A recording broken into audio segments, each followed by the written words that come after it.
Welcome to English Baba channel. Class 9 English की new book है कावेरी। इसका चैप्टर नंबर 1 है how I taught my grandmother to read. आज हम करेंगे इसके क्वेश्चन आंसर और एनसीईआरटी सॉल्यूशन। तो जल्दी से वीडियो को लाइक कर दो। आई होप चिल्ड्रन आपने वीडियो को लाइक कर दिया है और अभी तक चैनल को सब्सक्राइब नहीं किया तो सब्सक्राइब कर दो सो दैट आपको हमारे सारे अपडेट्स मिलते रहें। क्वेश्चन नंबर 1 देखिए चिल्ड्रन। क्वेश्चन नंबर 1 है ट्रू या फॉल्स की फॉर्म में आपको बताना है। The grandmother wanted to learn the Kannada alphabet to gain independence. अगर आपने ये स्टोरी पढ़ी है, इस स्टोरी में ये बताया गया है जो ग्रैंड मदर है वो पढ़ नहीं पाती थी, इसलिए वो 62 की एज में, याद रखना जब वो काफी बड़ी हो गई थी 62 की एज में, तब वो ये डिसाइड करती हैं कि वो कन्नड़ा लैंग्वेज सीखेंगी ताकि वो खुद से सीख सकें। तो ये है ट्रू। इसके आगे लिख देंगे टी या true. The grandmother asked someone in the village to read Kashi यात्रे to her while the narrator was away। जो ये ग्रैंड मदर थी, इनकी जो ग्रैंड डॉटर थी वो इनके लिए स्टोरी पढ़ा करती थी। एक बार जब वो उनके साथ नहीं थी तो ये स्टेटमेंट कह रहा है कि गांव में उन्होंने किसी और को बोला कि वो कहानी पढ़ दे उनके लिए। नहीं, उन्होंने कभी किसी को नहीं बोला था क्योंकि उनको इस बात का डर था अगर मैं किसी और को बोलूंगी कि भाई तुम मेरे लिए पढ़ दो तो कहीं वो उनकी हंसी ना उड़ाए। तो ये हो गया false. The narrator was the grandmother's first teacher. जो नरेटर थी यानी कि जो ग्रैंड मदर की जो ग्रैंड डॉटर थी वो ही ग्रैंड मदर की फर्स्ट टीचर थी। ठीक है, यानी कि जो ग्रैंड डॉटर है, जो छोटी बच्ची है, वो ही अपनी दादी को पढ़ा रही है। तो ये वाली बात सही है, true. The grandmother believe that there was no age limit for learning. Grandmother का यह मानना था कोई इंसान कि सीखने की कोई एज नहीं होती, जब उसका मन करे तब वो सीख सकता है। तो ये वाली बात है true. The grandmother touch the narrator's feet as a mark of respect for her as a teacher. Children यहां इस इमेज को देखो, यहां पे एक बूढ़ी औरत एक यंग गर्ल के पैर छू रही है। तो ये ग्रैंड मदर है, ये इनकी ग्रैंड डॉटर है। तो यहाँ पे वो पैर इसलिए इनके छू रही है। वैसे तो हमारे ट्रेडिशन में ये होता है कि जो छोटे हैं वो बड़ों के पैर छूते हैं, लेकिन यहाँ पे ये बड़े होते हुए भी छोटों के पैर इसलिए छू रही है, ये कह रही है कि तुम मेरी टीचर हो, मैं अपने टीचर के पैर छू रही हूं। ठीक है, तो ये वाली बात बिल्कुल सही है, true. The narrator was disappointed with the progress her grandmother made in learning to read. ये स्टेटमेंट कह रहा है कि जो ग्रैंड डॉटर है, जो नरेटर है, जब वो उसको सिखा रही थी तो इस बात से खुश नहीं थी क्योंकि दादी मेहनत नहीं कर रही थी, ठीक से सीख नहीं पा रही थी। ये स्टेटमेंट है पूरी तरह से गलत, फॉल्स। क्योंकि जो ग्रैंड मदर है वो बहुत ज्यादा हार्डवर्क कर रही थी और बहुत मेहनत कर रही थी सीखने के लिए। अब ये कह रहा है कि इस एक्सट्रैक्ट को पढ़िए और इसके बेस पे आंसर करना है। क्वेश्चन नंबर 1 है the phrase never seen her cry in the most difficult situation. मैंने उन्हें कभी रोते हुए नहीं देखा था, कितनी भी डिफिकल्ट सिचुएशन हो। इससे क्या पता चलता है दादी के बारे में? पता चलता है कि वो काफी बोल्ड यानी करेजियस वुमन थी, साहसी। आपको ये स्टेटमेंट कंप्लीट करना है, दो ऑप्शन दिए हुए हैं, इन दोनों में से एक फिल करना है। Grandmother did not reply when the narrator asked if she was all right because she might have been to.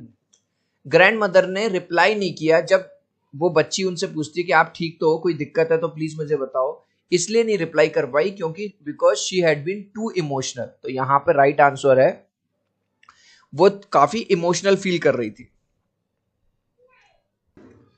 Identify the clue from the extract that indicates a rural setting.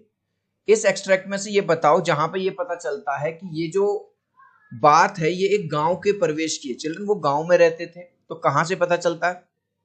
The reference to the village, गांव की बात करी गई है। Temple courtyard की बात की गई है। And sleeping on the open terrace. आज भी देखोगे आप गांवों में जाके लोग अपनी खुली छतों पे सोते हैं, शहरों की तरह एसी वगैरह में नहीं सोते। तो इन सब बातों से पता चलता है कि रूरल यानी गांव की बात की गई है।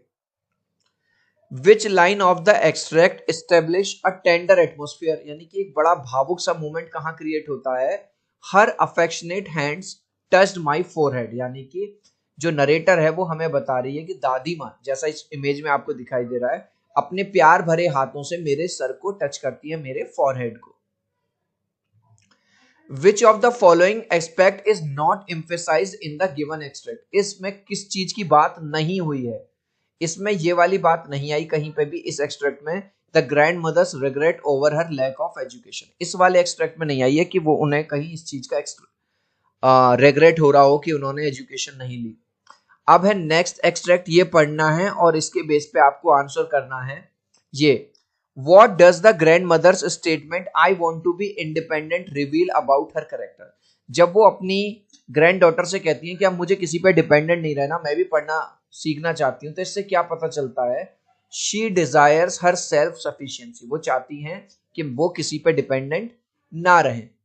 अब इसमें 3 ऑप्शन दिए हुए हैं 1 2 3, आपको फिल करना है कौन सा सही है।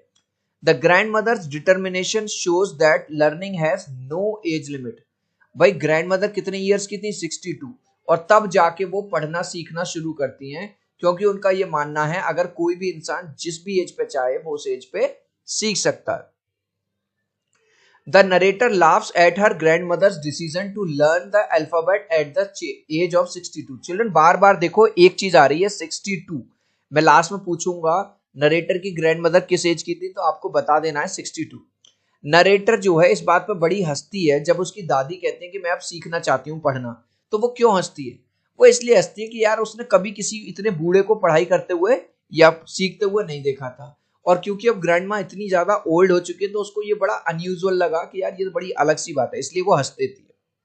तो बिकॉज के बाद आंसर में लिखेंगे because she thought learning at the age of 62 is unusual and difficult, क्योंकि इसको लगता था कि यार 62 की जो औरत है, जो लेडी जो बूढ़ी हो गई है, अब उसके लिए सीखना बड़ा अनयूजुअल है, अजीब सा रहेगा और काफी डिफिकल्ट भी रहेगा। List any 2 qualities displayed by the grand mother, grand mother के अंदर 2 क्वालिटीज कौन कौन सी थी, determination and strong will. Determination का मतलब होता है एक बार जो ठान लिया वो करके ही रहना है, ठीक है। How can we say that narrator is making assumption about her grandmother, जब ग्रैंड मदर अपनी ग्रैंड डॉटर को बताती है कि मैं पढ़ना चाहती हूँ, मुझे तुम पढ़ाना शुरू करो, तो वो किस बात की अजम्पशन बनाती है, उसको लगता है कि नहीं अब दादी नहीं कर पाएंगी, अब दादी की उम्र हो गई है, वैसे भी 62 ईयर्स की है। Narrator thinks that her grandmother is too old to learn, इस लड़की को यानी नरेटर को लगता है कि दादी अब इतनी बूढ़ी हो चुकी है कि अब वो सीख नहीं पाएंगे। अब है answer the following questions. Question number 1 है why do you think the grandmother felt embarrassed to ask someone else to read to her while the narrator was away, जब उसकी जो ग्रैंड डॉटर है बाहर गई हुई थी दूसरे टाउन में और वो काशी यात्रे मैगजीन नहीं पढ़ पा रही थी, तो उन्होंने दूसरे लोगों से क्यों नहीं कहा गांव में कि मेरे लिए स्टोरी मुझे पढ़ के सुना दो, क्योंकि उनको ये डर लग रहा था अगर मैं किसी से कहूंगी तो वो जैसे इस इमेज में देखो ये मजाक उड़ा रहे हैं ना, हंस रहे हैं दूसरे पे, कहीं ऐसे ही वो उसका मजाक ना उड़ाए, तो उसको इस बात का डर था, इसलिए उसने किसी से नहीं कहा। पूरा क्वेश्चन में से the grandmother felt embarrassed to ask someone, पूरा देख लो the grandmother felt embarrassed to ask someone else to read to her, पूरा read to her, because she thought, क्योंकि दादी को ये लगता था people would laugh on her, अगर वो किसी और से कहेगी कि मेरे लिए ये स्टोरी पढ़ के बता दो मैगजीन वाली काशी यात्रा वाली, तो लोग उस पर हंसेंगे, उसका मजाक उड़ाएंगे। चिल्ड्रन वीडियो अगर अच्छा लग रहा है तो यार एक लाइक कर देना, आपके एक लाइक और सब्सक्राइब से बहुत मोटिवेशन मिलता है। 3 तक काउंट करूंगा चिल्ड्रन, प्लीज वीडियो को लाइक कर दो 1 2 3। आई होप चिल्ड्रन आपने वीडियो को लाइक कर दिया है, चैनल को सब्सक्राइब कर दिया है। Thank you guys. Why does the narrator initially laugh at her grandmother's determination to learn at the age of 62? फिर से वही वाला क्वेश्चन पूछा गया है कि जो ग्रैंड डॉटर है वो हंसती क्यों है इस बात पे जब दादी उससे कहती है कि मैं अब पढ़ना सीखना चाहती हूँ, क्योंकि अब उसको लगता है यार दादी 62 की तो हो गई है, अब इतनी बूढ़ी तो हो गई है, अब ये क्या ही सीख पाएंगी हैं, तो उसको लगता है कि नहीं, इसलिए वो हंस देती है। तो पूरा आंसर में से द क्वेश्चन में द नरेटर इनिशियली लाफ का laughed at her grandmother's determination to learn at the age of 62, पूरा 62 तक हमने क्वेश्चन से किया। Because narrator thought that her grandmother was too old to learn, क्योंकि narrator यानी कि इस लड़की को ये लगता था मेरी दादी इतनी बड़ी हो गई है, इतनी बूढ़ी हो गई है, अब वो सीख नहीं पाएंगी क्योंकि अब सीखना बहुत ज्यादा मुश्किल है। What significance does the story of Kashi यात्रे have in both the grandmother's life and story? जो काशी यात्रे में स्टोरी दिखाई गई है, ठीक है, वो भी एक बूढ़ी लेडी की है, और ग्रैंड मदर की लाइफ। तो क्या सिग्निफिकेंस है दोनों का? दोनों का सिग्निफिकेंस ये है, चाहे ग्रैंड मदर की बात हो या काशी यात्रे वाली लेडी की बात हो, दोनों ही ओल्ड वुमन है। पहली पहली तो कॉमन बात ये है। दूसरी कॉमन बात ये है, दोनों डिटरमिन्ड थी। डिटरमिन्ड किस बात के लिए डिटरमिन्ड थी? इसने ये ठाना था कि मैं पढ़ना लिखना सीखूंगी, पढ़ूंगी, और इसने ये ठाना था कि मैं काशी जाके ही रहूंगी, कुछ भी हो जाए। तो पहले में आप क्या लिख देंगे? पहला पॉइंट क्या लिख देंगे? The main character of Kashi Yatra was an old woman. Kashi Yatra का जो मेन कैरेक्टर था वो एक बूढ़ी औरत थी, लाइक ग्रैंड मदर, और ग्रैंड मदर भी। तो एक तो कॉमन बात ये हो गई significant. Both of them were determined, दोनों ने ही पक्का इरादा कर लिया था। किसका? ब्रैकेट में लिख दिया, one wanted to go Kashi, जो काशी यात्रा में जो वुमन थी वो काशी जाना चाहती थी। And grandmother wanted to learn how to read, और ग्रैंड मदर ये चाहती थी कि मैं कैसे भी सीख जाऊं, पढ़ते कैसे हैं, how to read. What does the grandmother's desire to learn the Kannada alphabet reflect about her. अब आप सोचो कि 62 की एज में जब वो ये डिसाइड करती है कि मैं पढ़ना सीखूंगी, इससे हमें उसके बारे में क्या पता चलता है? ये पता चलता है कि एक बार जो वो चीज वो ठान लेती है उसको करके रखती है। इट रिफ्लेक्ट्स हर डिटर्मिनेशन, इससे उनके पक्के इरादे का पता चलता है। करेज यानी कि वो बहुत साहसी वुमन है, ये पता चलता है। And strong desire to become independent, और उनके अंदर कितनी मजबूत इच्छा थी कि अब उन्हें इंडिपेंडेंट बनना है, किसी पे डिपेंड नहीं रहना। ये सब बातों का हमें पता चलता है। What lessons can we infer from the grandmother's action of touching the narrator's feet? आपने स्टोरी पढ़ी होगी कि जो ग्रैंड मदर है वो अपनी ही ग्रैंड डॉटर के पैर छूती हैं। तो इस बात से हमें क्या पता चलता है? इस बात से ये पता चलता है कि हम एक ऐसे कंट्री से आते हैं, हमारी वैल्यूज ऐसी है कि जो भी हमारा टीचर होता है, चाहे वो हमसे एज में छोटा ही क्यों ना हो, हम उसको बहुत ज्यादा रेस्पेक्ट देते हैं, जैसे दादी ने दिया अपनी ग्रैंड डॉटर को। तो आंसर लिखेंगे, इट शोज इंडियन वैल्यूज, ये भारतीय लोगों की वैल्यूज दिखाता है। एंड रेस्पेक्ट फॉर टीचर्स, कि हम लोग कितना रेस्पेक्ट करते हैं अपने टीचर्स का। What does the following line tell us about the broader theme of the story? ये लाइन हमें क्या बताती है? For a good cause if you are determined you can overcome any obstacle. अगर आप किसी अच्छा काम करने के लिए ठान लेते हैं, गांठ बांध लेते हैं, तो आप उस काम को करके ही दम लोगे, चाहे उसमें कितनी भी मुसीबतें क्यों ना आए। जैसा कि इस स्टोरी में इस बूढ़ी अम्मा ने किया, जो कि 62 ईयर्स की थी, लेकिन जब वो ठान लेती है कि मैं पढ़ के रहूंगी, और वो पढ़ना सीख जाती है। तो आंसर लिखेंगे, it highlights the importance of determination and strong will. ये स्टोरी हाईलाइट करती है कि अगर कोई इंसान कोई चीज डिटरमिन कर ले, ठान ले, और उसके अंदर स्ट्रॉन्ग विल हो, तो वो उस काम को करके रहेगा। With dedication and effort people can come overcome any difficulty. अगर लोग उस चीज के लिए डेडिकेटेड रहें और प्रयास करें, एफर्ट का मतलब है प्रयास करें, तो वो किसी भी डिफिकल्टी का सामना कर सकते हैं। यहां आएगा EFF। How effectively does the story highlight the value of education? Education की वैल्यू को कैसे बताया गया है स्टोरी में?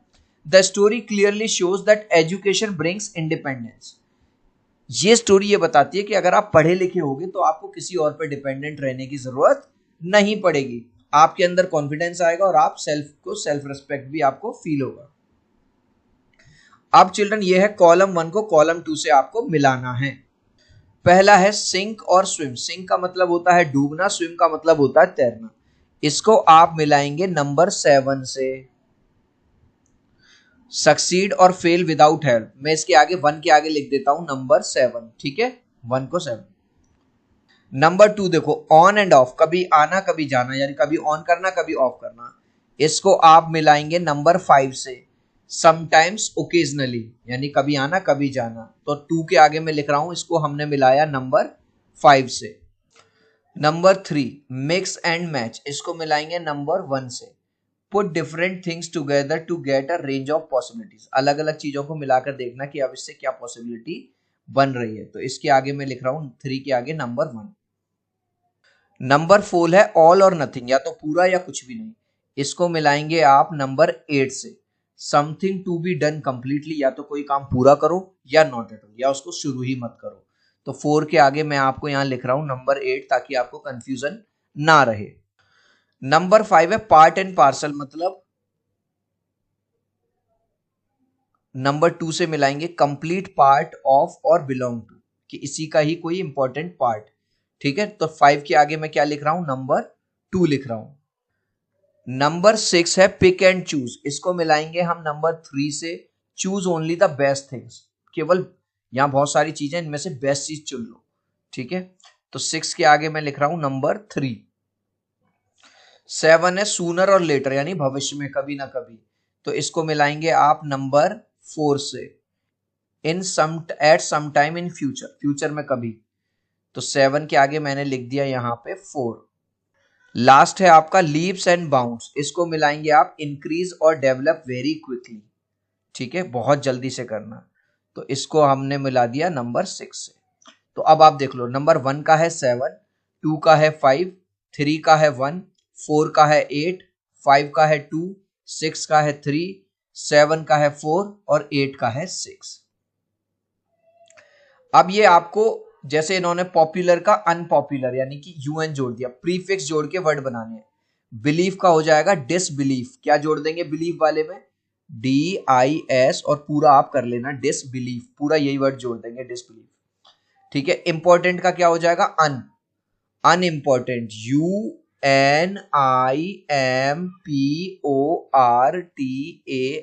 कर लेंगे आप। रेस्पेक्ट का क्या हो जाएगा भाई, डिसरेस्पेक्ट, तो यहाँ पे बस मैं डिस लिख देता हूं, आप लिख देना डिसरेस्पेक्ट। करेक्ट इनकरेक्ट, मैं यहाँ इन जोड़ देता हूं, इनकरेक्ट लिख लेना। कंटिन्यू का हो जाएगा भाई डिसकंटिन्यू, DIS, डिसकंटिन्यू। ठीक है, अंडरस्टैंड का हो जाएगा मिसअंडरस्टैंड, देखो यहाँ पे ऊपर एक वर्ड दिया गया है प्रीफिक्स में जोड़ने के लिए, ये रहा मिस, MIS, तो MI, कभी कभी कोई बात समझाते हैं तो हम मिसअंडरस्टैंड कर लेते हैं ना, मिसअंडरस्टैंड, स्पेलिंग आप लिख लेना मिसअंडरस्टैंड। ऑर्डिनरी का हो जाएगा एक्स्ट्रा ऑर्डिनरी, मैं यहां एक्स्ट्रा लिख रहा हूं, आप ऑर्डिनरी इसके आगे जोड़ लेना। ठीक है, इंटरेस्टिंग अनइंटरेस्टिंग, अनइंटरेस्टिंग बस UN जोड़ देना। और लास्ट है पॉसिबल का है इम्पॉसिबल, IM फिर POSSI, पूरा लिख लेना। अब इस लास्ट क्वेश्चन का आंसर आप मुझे देंगे कमेंट सेक्शन में, देखूंगा कितने बच्चे राइट आंसर देंगे। The age of narrator's grandmother, narrator की जो ग्रैंड मदर थी उनकी एज क्या थी, 65, 62 या 63? आप चाहो तो अपने आंसर में कमेंट में A, B या C लिख देना, मैं समझ जाऊंगा। सो आई होप मेरा ये वीडियो आपको बहुत अच्छा लगा होगा, प्लीज वीडियो को लाइक कर देना, चैनल को सब्सक्राइब कर देना। अब हम मिलते हैं अगले वीडियो में, बाय बाय।